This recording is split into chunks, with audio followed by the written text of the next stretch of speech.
In this GEM Motoring Assist video, we're looking at fatigue and why it's so important to be aware of the risks you face and the risks you pose if you drive when you're tired. Your driving can be affected by fatigue long before you're so tired that you're in serious danger of falling asleep at the wheel. But let's start by understanding a few general facts about how we function.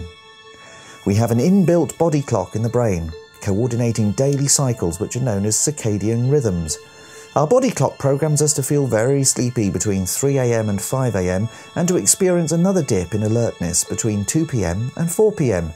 It's at these times that we experience our worst physical and mental performance of the day. No surprise then to know that there's an increase in fatigue-related crashes at these times. So what does this mean for your driving? Well, fatigue affects you in many ways.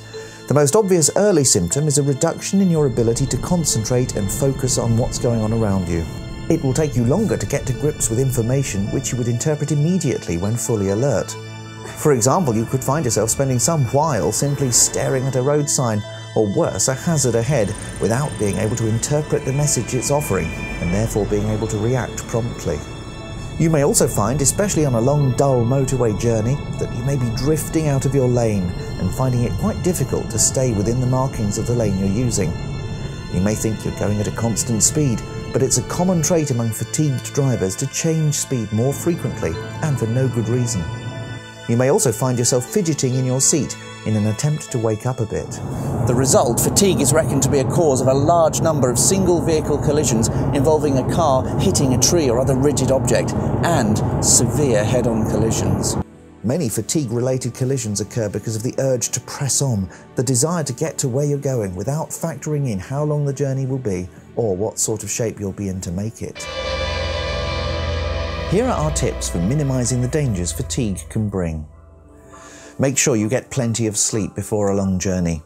Plan to drive during times of the day when you're normally awake. Don't push yourself to complete a long journey all in one go. Schedule a night stop somewhere rather than pressing on regardless.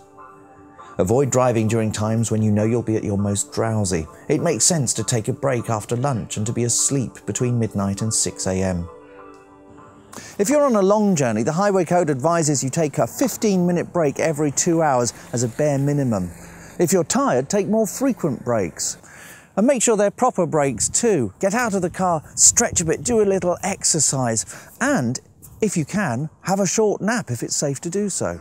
Don't delay taking a nap. A short sleep of 15 to 30 minutes can be helpful, but if you sleep more than 40 minutes, you'll find it hard to wake up and be alert, at least for 15 minutes after waking.